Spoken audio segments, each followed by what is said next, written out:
حضرت علی رضی اللہ تعالیٰ عنہ فرماتے ہیں، اگر کسی کے دل میں جگہ بنانا چاہتے ہو تو اپنی آواز میں نرمی پیدا کرو۔ نیک بننے کے لیے ایسے کوشش کرو جیسے حسین بننے کے لیے کوشش کرتے ہو۔ سب سے بڑی جہالت یہ ہے کہ انسان اپنے آپ کو عقل مند سمجھنے لگے۔ ایمان کے بغیر عمل بیکار ہے اور عمل کے بغیر ایمان ادھورا۔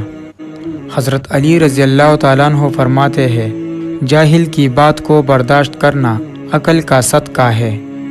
جھوٹ وقتی سہولت دیتا ہے مگر ہمیشہ نقصان پہنچاتا ہے۔ غیبت کرنے والا اپنے نیک اعمال دوسروں کو بانٹ دیتا ہے۔ سب سے بڑی عبادت لوگوں کو تکلیف نہ دینا ہے۔ جو شخص اپنی اوقات سے بڑھ کر بولتا ہے وہ دوسروں کی نظروں میں گر جاتا ہے۔ لوگوں کے ساتھ ویسا ہی برتاؤ کرو جیسا تم چاہتے ہو کہ لوگ تمہارے ساتھ کریں۔ اچھے لوگ ہمیشہ یاد رکھتے ہیں چاہے وہ دنیا سے چلے جائے۔ وقت اور لفظ یہ دو چیزیں کبھی واپس نہیں آتی، اس لیے ان کی قدر کرو۔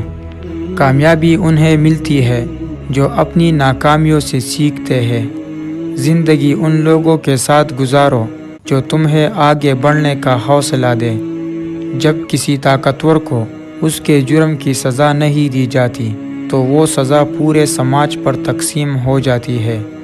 جس زبان سے جھوٹ نکلنا بند ہو جائے اس زبان سے نکلی ہوئی ہر دعا قبول ہو جاتی ہے۔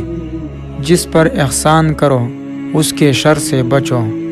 علم دولت سے افضل ہے کیونکہ علم بادشاہوں پر بھی حکمرانی کرتا ہے۔ حضرت علی رضی اللہ تعالیٰ عنہ فرماتے ہیں، جس کو تم سے سچی محبت ہوگی وہ تم کو فضول اور ناجائز کاموں سے روکے گا۔ بہترین رشتہ دار وہ ہے جو برائی کے بدلے بلائی کرے۔ سب سے اچھی عبادت وقت پر نماز ادا کرنا ہے۔ لوگوں کی لغزشوں کو نظر انداز کرو تاکہ تمہاری لغزشوں کو بھی اللہ معاف کرے۔ کسی کے عیب تلاش نہ کرو ورنہ تمہارے اپنے عیب کھول دیے جائیں گے۔ مومن کی پہچان یہ ہے کہ وہ دوسروں کے لیے وہی پسند کرے جو اپنے لیے پسند کرتا ہے۔